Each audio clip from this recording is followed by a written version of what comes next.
আগে চেক করো, তারপরে বিশ্বাস করবা, ঠিক কিনা? তাহলে এখন থেকে একটা কিছু শুনলে বিশ্বাস করবেন। একজন এসে বলল, ভাইজান আপনার মেয়েরে দেখলাম আরেক ছেলের সাথে বাজারে ঘোরাফেরা করে, ওই রমনার বটমূলে দেখলাম আপনার মেয়ে আরেক ছেলেরে নিয়ে ফষ্টি নষ্টি করে, লোকের কথা বিশ্বাস করে বাসায় যে মেয়ের চুলের মধ্যে ধরে মাইর, আইজো মার কাইলো মাইর। এরকম হইতে পারে না? হয়তো ওই লোক আপনার মেয়ের মতো দেখতে আরেক মেয়েকে দেখছিল। এরকম হয় কিনা সমাজে? একজন এসে বললো, ভাই আপনি এখানে ভাবিরে তো দেখলাম ওই জায়গায় আরেক লোকের সাথে ঘোরাফেরা করতেছে, খবর রাখেন না বাসা? আপনি রেগে মেগে, ঘটনা কি? আমার খেয়ে আমার পরে আরেকজনের সাথে, যে এই বাড়িতে যে মায়ের, কোনো কথা নেই। দেখবেন যে ছোট্ট মারামারি থেকে এই ঘটনা অনেক সময় বিচ্ছেদ বা ডিভোর্স পর্যন্ত গড়ায়, ঠিক কিনা? ওই যে শোনা কথায় কান দিচ্ছেন, ফাতাবাইয়ুন, আপনি চেক করেন নাই।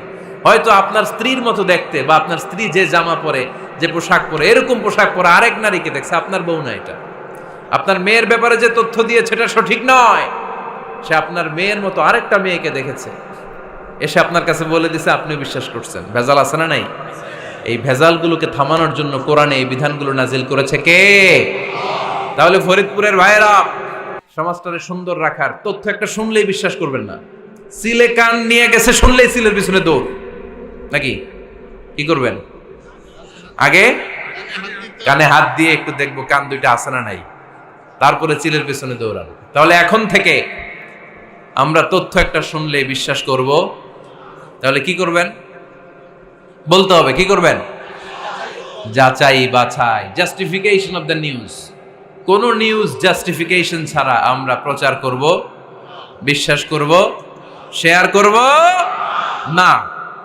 আল্লাহ বললেন, ইয়া আইয়ুহাল্লাযীনা আমানু লা ইয়াসখার কওমুম মিন কওম। ওহে আমার ঈমানদার বান্দারা, শোনো শোনো, খবরদার কখনো কোনো মুমিন বান্দারে ঠাট্টা করো না, অবজ্ঞা করো না, ঠাট্টা করো না।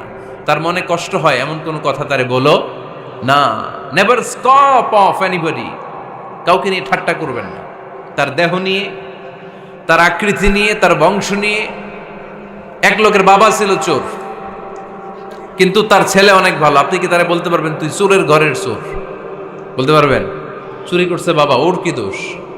কথা বলেন। এগুলো কবিরা গুনাহ। আওয়াজ করে বলেন তো, কি গুনাহ?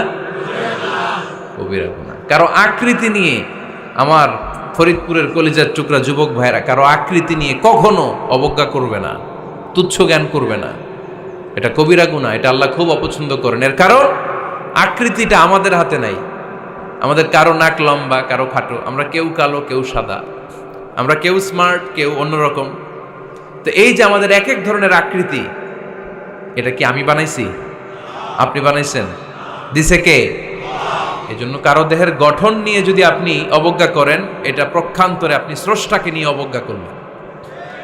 কারো দেহের আকৃতি নিয়ে যদি আপনি তুচ্ছ করেন, তাকে তুচ্ছ করেননি, আমার রবকে আপনি তুচ্ছ করেছেন। চিল্লায় বলেন ঠিক কিনা? খবরদার, তুই কালু, তুই লম্বু, তুই মোটু, তুই কানা, তুই রোহিঙ্গা,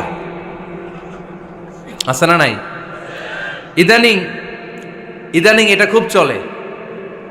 এই রোহিঙ্গা নামটা আছে না? ফরিদপুরে এগুলো ঢুকে নাই না? আমাদের ওইদিকে দেখি কি অবস্থা, কারোর সাথে কেউ লাগলে কই তুই রোহিঙ্গা। কি আশ্চর্য, এই গালি কবে আসলো? হ্যাঁ, অনেক ধরনের গালি। ঢাকায় আর একটা চলে ফইন্নির ভূত, কি বলে? এই এগুলো আগে শুনি নাই আমরা, রিসেন্ট এগুলো বলা শুরু করছে। ফইন্নির ভূত, রোহিঙ্গা না। এগুলো বলে আপনি কাউকে অবজ্ঞা করতে পারবেন? পারবেন না। খবরদার, এটা কবিরা গুনাহ, এটা ছোট গুনাহ মনে করবেন না।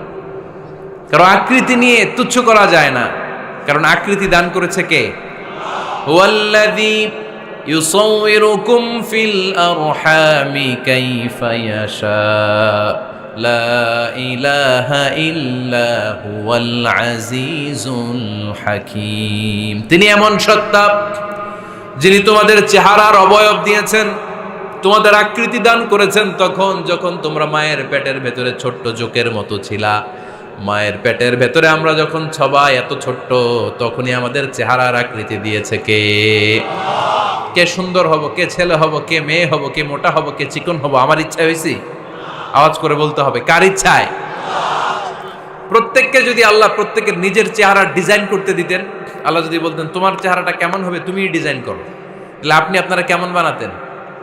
হ্যাঁ বলেন, ফরিদপুরের ভাইরা বলেন, সুন্দর করে বানাতেন তাই না?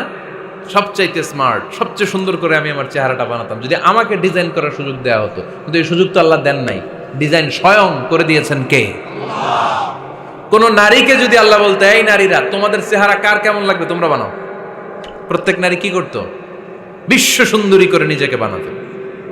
খুদ ধরার মতো কোনো জায়গা সে নিজের জন্য রাখতো না, ঠিক কিনা? কিন্তু এটা আল্লাহ দেন নাই। এই আকৃতিটা আমাদেরকে সরাসরি দান করেছেন কে? খবরদার, আমাদের অনেকে বিকলাঙ্গ, আমাদের অনেকের হাত ছোট, পা বড়, দেখতে মোটা, কেউ চিকন কেউ কালো। খবরদার, কারো আকৃতি নিয়ে কখনো কোনো অবজ্ঞার সুরে, ঠাট্টার সুরে কোনো কথা আমরা বলবো না। রাজি আছেন? সবাই রাজি আছেন? আল্লাহ রাসূল সাল্লাল্লাহু আলাইহি ওয়াসাল্লামের এক সাহাবী ছিল, নাম ইবনে মাসউদ রাদিয়াল্লাহু তাআলা আনহু। ওনার পায়ের নলা ছিল খুব চিকন, অস্বাভাবিক চিকন, স্বাভাবিক না। তো উনিও এটা ঢেকে রাখতেন, দেখাতেন না কাউকে। একদিন উনি খেজুর পাড়ার জন্য খেজুর গাছে উঠলেন। খেজুর গাছে ওঠার পরে নিচ থেকে সাহাবারা পায়ের চিকন নলা দেখে ফেলছে। দেখে সবাই হাসি, সবাই হেসে কুটি কুটি। বিশ্বনবী বললেন, হেসো না, খবরদার, আমার ইবনে মাসুদের পায়ের চিকন নলা দেখে হেসো না। আমার ইবনে মাসুদের এই পায়ের চিকন নলা যদি মিজানের পাল্লায় উঠিয়ে দেয়া হয়, কিয়ামতের দিন উহুদ পাহাড়ের চেয়েও ভারী হয়ে যাবে। খবরদার, আমার ইবনে মাসুদকে আমার আল্লাহ অনেক পছন্দ করে, তার পা চিকন দেখে তাকে তুচ্ছ করো না। আল্লাহর হাবিব সাল্লাল্লাহু আলাইহি ইসলামের 11 জন স্ত্রীর মধ্য থেকে একজন স্ত্রী ছিলেন একজন স্থূল আকৃতির, অবিসিটি ছিল, একটু মোটা। ওনার নাম ছিল সাফিয়া রাদিয়াল্লাহু তাআলা আনহা। আম্মা জান আয়েশার সাথে একবার সাফিয়ার ঝগড়া। নবীদের বউদের মাঝে মাঝে মাঝে ঝগড়া হতো, তবে সেটা হতো মধুর ঝগড়া। সুবহানাল্লাহ পড়েন। আম্মা জান আয়েশা রাদিয়াল্লাহু তাআলা আনহার বাসায় একদিন বিশ্বনবী বসা ছিলেন। আরেকজন স্ত্রী, বিশ্বনবীর আরেকজন স্ত্রী রান্না করে কিছু খাবার আম্মা জান আয়েশার ঘরে পাঠিয়েছেন। এক দাসী দিয়ে বলল, যাও এটা আয়েশার ঘরে দিয়ে আসো, কারণ নবী আয়েশার ঘরে। আম্মা জান আয়েশা রাদিয়াল্লাহু তাআলা আনহা বললেন, এগুলো কি? ওই দাসী বলে, তরকারি। কে দিছে? অমুক স্ত্রী। কেন দিয়েছে? আমি কি রান্না করতে পারি না? তোমরা রান্না তোমরা খাও।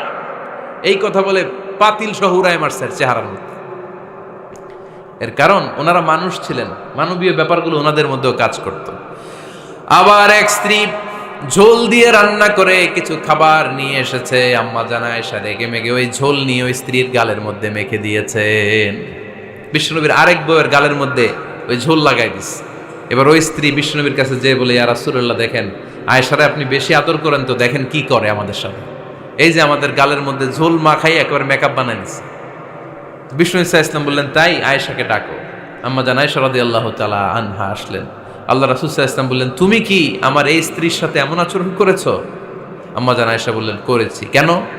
আম্মা জান আয়েশা বললেন, তখন মেজাজটা গরম ছিল, এখন বুঝতে পারতেছে আসলে এই কাজটা করা ঠিক হয় নাই। এবার বিশ্বনবী বিচার করবেন। বিশ্বনবী বললেন, আল কিসাস, যেমন করা হয়েছে বিচার হবে তেমন। তোমার গালে যেমনি ঝোল লাগাই দিছে, তুমি একটু ঝোল নিয়ে আয়েশার গালে লাগাই দাও। সুবহানাল্লাহ পড়বেন না? ওই স্ত্রীও কিছু ঝোল নিয়ে আম্মা জান আয়েশার গালে লাগাই দিল। এখন দুইজনে হাসতেছে, বিশ্বনবীও হাসলেন, আরশের উপর থেকে খুশি হয়ে গেলেন কে? তো স্ত্রীদের মধ্যে মাঝে মাঝে এটা ঘটতো। সাফিয়া রাদিয়াল্লাহু তাআলা আনহা ছিলেন একটু মোটা। আম্মা জান আয়েশা বললেন, ইয়া রাসূলুল্লাহ, দেখেন আপনার মুটি বউ, আপনার মুটকি বউ, এই মুটি বউ বলে একদিন একটা গালির মতো দিয়ে ফেলছে। আল্লাহ রাসূল সাল্লাল্লাহু আলাইহি ওয়াসাল্লাম রেগে গেলেন, বললেন, আয়েশা এটা কেমন কথা? তুমি বললা মুটি, আমার সাফিয়ারে তুমি মুটি বলে গালে দিলা রে আয়েশা। ইয়া আয়েশা লাকাদ কুলতি লা কালিমা লাউ মুজিজাত বিমাইল বাহরি লামাজাজাতহু। এমন একটা মন্তব্য তুমি সাফিয়ার ব্যাপারে করে ফেলেছো রে আয়েশা, এই কথাটা যদি সাগরের নীল পানির মধ্যে ছেড়ে দেয়া হয়, এই কথার পঙ্কিলতার কারণে, এই কথার কর্দমাক্ততার কারণে, এই কথার পঙ্কিলতার কারণে সাগরের সব পানিগুলো মুহূর্তের মধ্যে কালো হয়ে যাবে। এই কথাটা সাগরে ফেলে দিলে সাগরের নীল পানি পুরোটা কালো হয়ে যাবে। আয়েশা, খবরদার, কাউকে তুচ্ছ করে অবজ্ঞা করে কখনো কিছু বলা যাবে না। এই জিহ্বাটা এটা ভয়ঙ্কর একটা অঙ্গ। বেশিরভাগ পাপ এই জিহ্বা দিয়ে হয়। কি দিয়ে হয়? এজন্য সাহাবারা জিহ্বা ধরে মাঝে মাঝে জিহ্বার মধ্যে ব্যাত মারতেন। আর বলতেন জিহ্বা তোর জন্য আমি আটকে যাব কিয়ামতের দিন। আমলিক আলাইকা লিসানাক, নিজের জিহ্বার মালিক নিজে হন। আপনার জিহ্বার মালিক যেন শয়তান না হয়ে যায়। জিহ্বা আপনার, শয়তানের ভাষায় আপনি কথা বলেন কেন? খবরদার, প্রতিটা কমেন্ট, প্রতিটা কথা, প্রতিটা মন্তব্য, এগুলোর ব্যাপারে কিয়ামতের দিন পাই টু পাই করে আপনার কাছে আল্লাহর সুপ্রিম কোর্টের কাঠগড়ায় দাঁড় করিয়ে আপনারা জিজ্ঞেস করবে কে? এজন্য বিশ্বনবী বলছেন মাইয়াদমানলি মা বাইনা লিহিয়াইহি ওয়া মা বাইনা রিজলাইহি আদমান লাহুল জান্নাহ। আমার কোন উম্মত যদি দুইটা অঙ্গের গ্যারান্টি আমারে দেয়, আমি আমার উম্মতকে জান্নাতের গ্যারান্টি দেব। দুইটা অঙ্গের, একটা হলো জিহ্বা আর একটা লজ্জাস্থান। দুই চোয়ালের মাঝে যা থাকে লিজ্জা জিহ্বা, আর দুই পায়ের মাঝখানে যা থাকে লজ্জাস্থান। এই দুইটা অঙ্গের গ্যারান্টি যদি বিশ্বনবীকে আপনি দেন যে নবী জিহ্বা আর লজ্জাস্থান এই দুইটা অঙ্গের কোনো পাপ আমি করব না, নবী বলে আমি দুনিয়ায় তোমার জান্নাতের গ্যারান্টি দিলাম। এজন্য জিহ্বাটারে সামলান, যা মনে চায় বললেন না।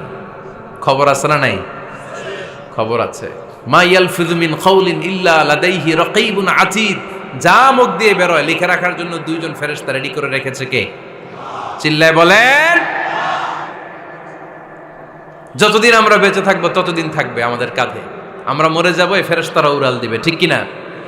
দুই কান্দে জি ছিল যে তোমার দুইজনা পাহারা, তোমারে একলা থইয়া পালাইছে তাহারা। তোমার আটকুঠুরি নয় দরজা বন্ধ এবার হলো রে হলো। মুখে আল্লাহ রসুল সবে বলো, ও মুখে আল্লাহ রসুল সবে বলো। দুয়ারে আইসাছে পালকি নাই হরি গাও তোলো রে তোলো। মুখে আল্লাহ রসুল সবে বলো, ঠিক না? এজন্য সাবধান। আমলিক আলাইকা লিসানাক, নিজের জিহ্বার মালিক নিজে হন। মন যা চায় মুমিন তখন ইচ্ছা মতো মন মতো কোনো মন্তব্য ছুটতে পারে না। বিশ্বাসী বলে যদি নিজেকে দাবি করেন, নিজের জিহ্বার মালিক নিজে থাকার দরকার আছে না নাই?